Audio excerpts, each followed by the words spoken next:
This is Find Your Dream Job, the podcast that helps you get hired, have the career you want, and make a difference in life. I'm your host, Mac Pritchard. I'm also the founder of Mac's List. It's a job board in the Pacific Northwest that helps you find a fulfilling career. Every Wednesday, I talk to a different expert about the tools and tips you need to get the work that you want. It's common now to change careers, and you'll likely do so at least once and perhaps several times. And to do it successfully, you need to know what works and what doesn't work when you make the switch. Charity McDonald is here to talk about the 3 paths for a career pivot. She's an author, speaker, and career and leadership consultant, and Charity joins us from Somerset, New Jersey. Well, let's jump right into it. Charity, when you talk about a career pivot, what do you mean exactly? Yes, career pivots are they're very common in most people's careers. So if we're talking about it being an internal process where someone's deciding they want to level up in leadership in their career, or it's an external issue, meaning that maybe they've been somehow displaced from their job due to reduction in force. Now they're in a position where they have to move through a career transition, and that does require a pivot.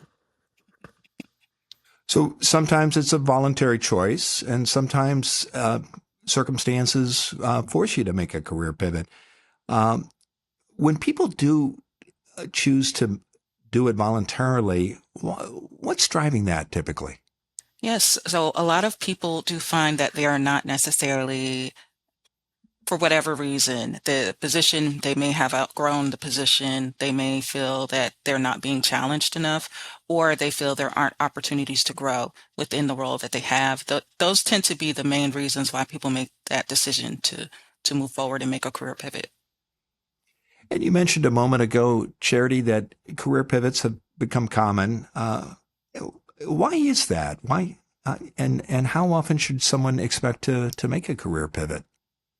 It would definitely be more common now than it was in the past. Like, obviously, there was more job retention and job security in times past. Now things have changed due to the changes with technology, globalization, and the need to upskill, gain new skills that have just recently been presented to the market. So just basically to answer your question, the career pivot might be inevitable for those newer to their career, or those who are, I would say, early to mid professionals, and even some senior level professionals as well. If they're deciding that they want to do a career pivot, what that would look like is very different now than it has been previously. Okay, so as the economy changes, technology changes, careers are going to change. Is there a ballpark number you've seen about how often it typically might happen to you in your 40 plus years in the workplace that you will make a career pivot? I feel as though really depending on the individual, right? So depending on when they entered the career workforce, when they actually started working. So for myself, I'm an older millennial. For that reason, there's been a lot of pivoting that took place, right? Where with someone that's maybe a boomer, it might be a different experience where they've been able to have more job security and be within the same role for a long time. Actually, a lot of people I support in career transition, they are people who have held the same job for 20 years, sometimes even 30 years, and they're in the first time doing a transition, and it's very overwhelming to them. Those who are a little earlier to their career, it could be new to them, but they're almost knowing that they're going to have to experience a career pivot. They know it will happen. So it's coming at some point, likely. When you do make the switch and you make that career pivot, what are common challenges you see the people you work with face? In general, the expectation of the time that it will take to land the following position.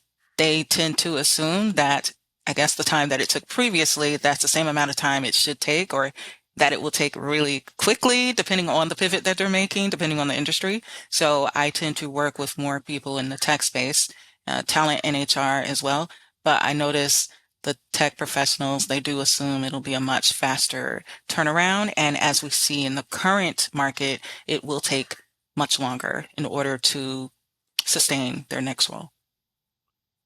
So I know there are people who are listening and watching and They want to know a time range, Charity. Are we talking about 3 months, 6 months, a year? If you want to pivot careers, what do you see in the clients you work with? Yes, that's a great question. It really will vary according to industry once again and the experience that the professional has making that pivot. But I will say that the general numbers show that from the end of the person that's recruiting, from the time they actually post a requisition, a job posting, on average, it would be about 44 days for them to fill the role. But for a job seeker, the time frame usually would have been on average 5 to 6 months on average for a job seeker. At this point, that time has expanded. So it could be up to a year, actually, in order to make a transition in this current market, because we're in a currently in an employer's market as opposed to a candidate's market. It would be a quicker process to be rehired. What mistakes do you see people make when switching careers that they can avoid? Yeah, sometimes I think that, again, the expectation piece, it can really get them in their own way. So they'll be very disappointed with the lack of progress, not understanding that that progress that they're making, they may not feel that it's positive, but they actually are making impact in their career transition, and they're learning what works and what doesn't. The other element might be branding. So a lot of times people do not know how to optimize their resumes and their LinkedIn's in a more practical sense. So that's just making it where it's more visible to the people that they want to work with, and they may get hung up on a specific position where in other markets or other companies, it could literally be the same position, but just have a different job title. Okay, so we've talked about how often career pivots are likely to happen and why, and mistakes to avoid. I do want to talk about the benefits of career pivots. What positive changes do you see when people make these switches, Charity, before we talk through how to do it? What are the benefits? There's a lot of great benefits. Just being able to know that the transferable skills that a professional has are applicable to other fields or other opportunities they may not have been aware of. They're able to maybe utilize their zone of genius. There are some people who function mainly as implementers, where maybe their zone of genius is strategic management, or maybe doing some things that are more visionary instead of just being a doer of doing tasks. Terrific. Well, let's talk about your 3 paths to a career pivot. And the first path, you say, is possibilities. What do you mean by this? Possibilities, going back to the earlier point I made about just being more open-minded, managing your expectations in terms of what is a possibility for you. A lot of professionals tend to be really gung-ho on like one specific job title, where what I would recommend is they actually be open to maybe 3 job titles that are within the same job function.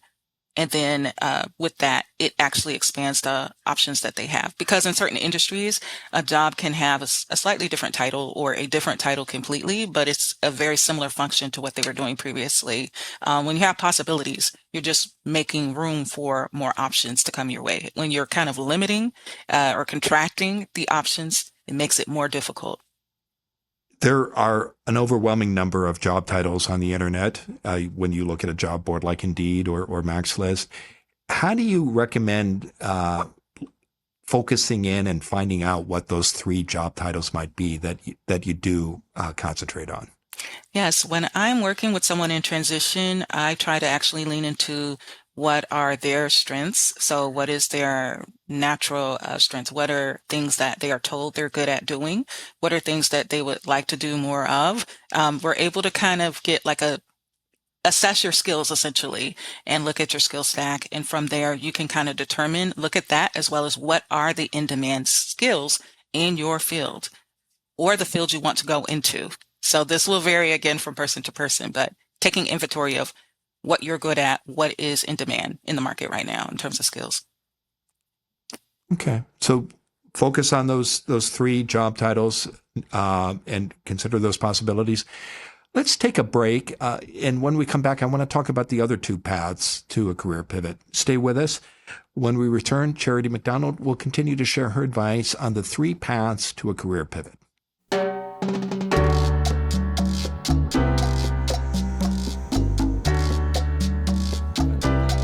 We're back in the MaxList studio. I'm talking with Charity McDonald.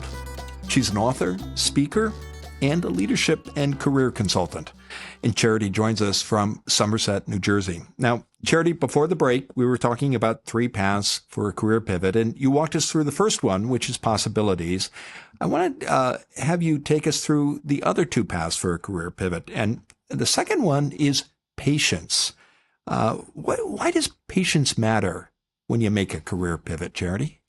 Yeah, patience is extremely important.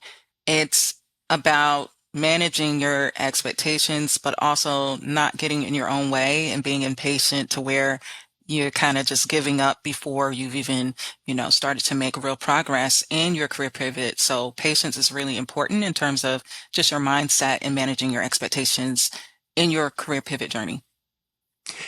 We talked about timelines for career pivots in the first segment. Why do people become impatient? Is it the amount of time involved, or are there other reasons? Well, there's some obvious factors around the impatience for sure.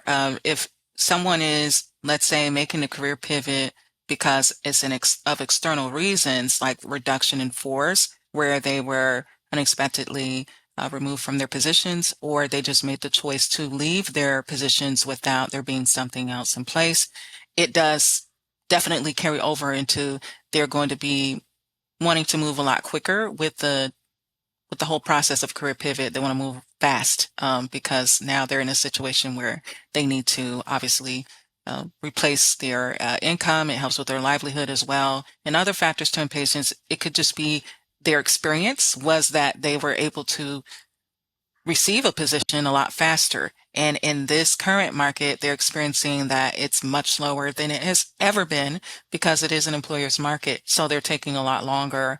There might be more rounds of interviews than they've anticipated. Usually there were like maybe 3, maybe 3 or 4, but some people experience having 6, 7, even 8 interviews sometimes. So because of that, that's extending the time frame. And because there are more people in the job market actively looking, regardless of if they're employed or not, that does change things dramatically. What are your best tips for how to remain patient as timelines lengthen and employers put people through multiple interviews? What's worked for your clients? Yes, I think that this is really, it will depend, but I always remind the people I'm supporting, the candidates I support, or clients, is that the timing of when the right opportunity will present itself, it's really not something that we can control from our end. It's just more of making sure we're making the right connections, and that will bring us closer, and hopefully it will collapse the time when we're reaching out to more connections, which gets into the next point. But just in general, just to remain patient, is just managing your expectations. So when I tell people some of the stats that I shared earlier about the time frame it takes for a rec to be filled versus the time it takes for someone who's in a career pivot to actually reach their goal, they are really like, wow, they didn't realize it took that long, right? Because most people experience it was a lot shorter. It might be 3 months or less for most people in their earlier experiences, but now that time has shifted to the 6 to 12 month mark for most people now. You talked about recognizing that so much is out of our control when we're pivoting careers. And you touched on this, obviously, in the first segment about steps you can take that you are in control of. But say more about what you can control when you're making a career pivot to help you to remain patient. Yeah, absolutely. It's so imperative that we take inventory, not just of, our strengths, weaknesses, and opportunities and things of that nature, but also take inventory of what we do have control over. So back to the patience part, it is important that we understand, okay, there is a right opportunity. And when someone is receiving rejections, because a lot of people are very, disheartened when they get rejection notice or email. I actually tell them to reframe no as next opportunity or next option, and that the right opportunity, it is bound to present itself if they are doing all of the things that they should do in their career pivot, as far as their branding, as far as their networking and building relationships, and as far as them really getting in contact with decision makers. Eventually, there will be a person that can help them along the path that they're aiming to reach. So we talked about the first path, possibilities. The second path is to a career pivot is patience. The third one is people. Uh, why are people so important? Such an important path to making a career pivot. So people are at the core of the decisions at this point in time. To my knowledge, most people, most jobs, they are being filled by people. So, what it is important to remember is a lot of times people, they get very frustrated, professionals who are applying to hundreds of jobs even, and being frustrated that they're only getting one or two interviews and it's not really going anywhere. But that same energy could have been used to connect with hundreds of people, right? Over time, it's not something you're doing overwhelmingly in a day, but over time, you're able to actually leverage the connections that you make, people who can make decisions or introduce you to those who can. So most people who are getting hired, it is through either referrals, recruiters who have either reached out to them or they reached out, vice versa, or someone, took the initiative to reach out. So the job seeker is reaching out to the person who's the decision maker. And I would say, yeah, definitely 80% of the people I've supported, and I've supported hundreds of people, they are filling the roles through the relationships that they built with people. So whether that's internally or externally. Why do referrals matter so much to recruiters? They definitely matter. So in my stint as a recruiter, there's definitely a difference between when someone who is a hiring manager, hiring professional, is aware that a person is referred internally. There is a difference with how that person will be regarded in terms of they might very well be, depending on who the referral is coming from, they could very well be shortlisted to ensure that at least their resume is definitely being seen and carefully reviewed. And then I would say at best, they are going to be offered usually more money when it comes to negotiations, as opposed to someone who just applied online. Some listeners may think, I don't know how to generate referrals. I don't have a network. What would you say to an audience member who's thinking that right now? Yes, it is definitely one of the bigger challenges for most people, even very high achieving professionals that find themselves the first time in a career pivot, is the networking piece, because they may feel that that's putting them even if they have a network, they may be reluctant to reach out to people that they know because they may see that as a loss of power. And then for those who don't have a network established, they may find that extremely overwhelming because they don't know the first part of getting started. So really, getting started is just as simple as sending a message where you're adding value to someone that can potentially be a decision maker. And LinkedIn actually makes it a little simpler for people to get started with that process.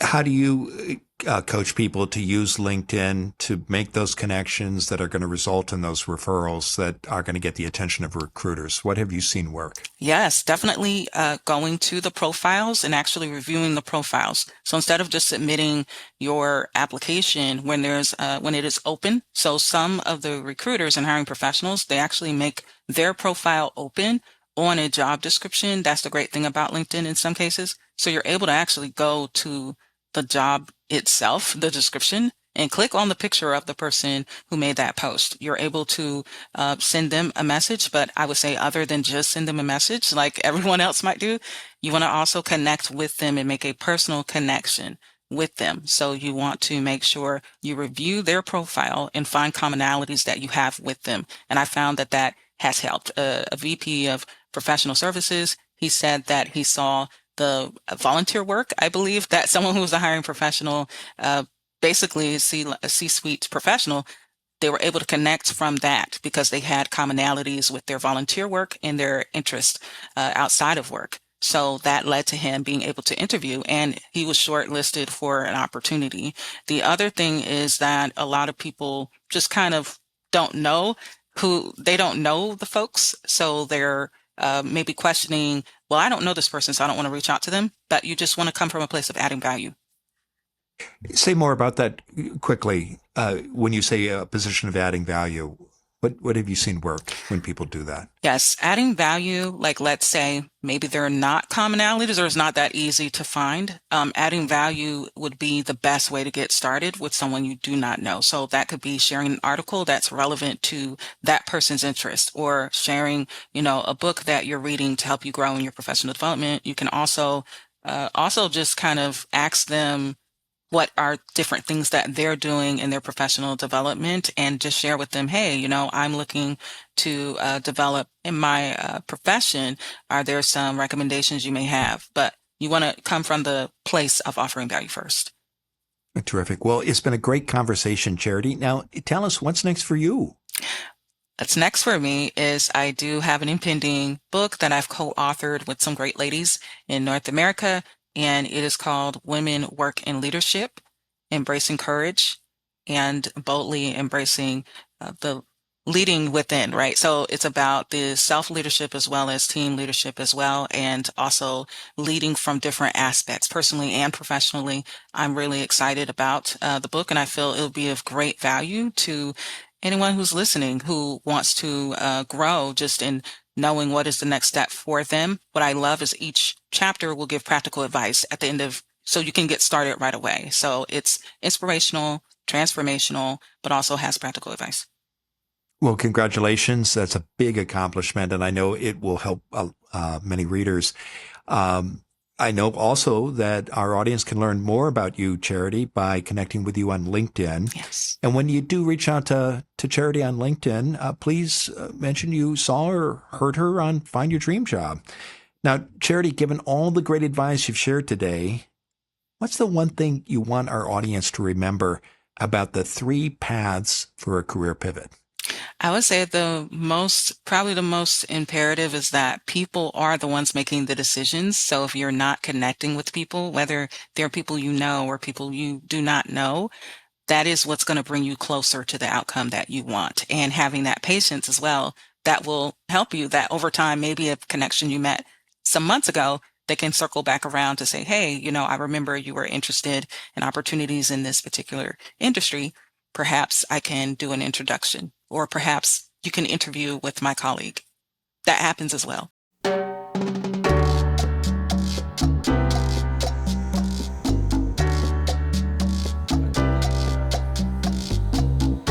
Next week, our guest will be Simorn Salem. She's the founder of Career Unicorns. Her company has helped more than 1,000 women, BIPOC, and first-generation professionals land dream jobs, negotiate raises, and create thriving careers. It's easy to be overwhelmed when you look for work. There's so many things you could do, but there are only so many hours in the day.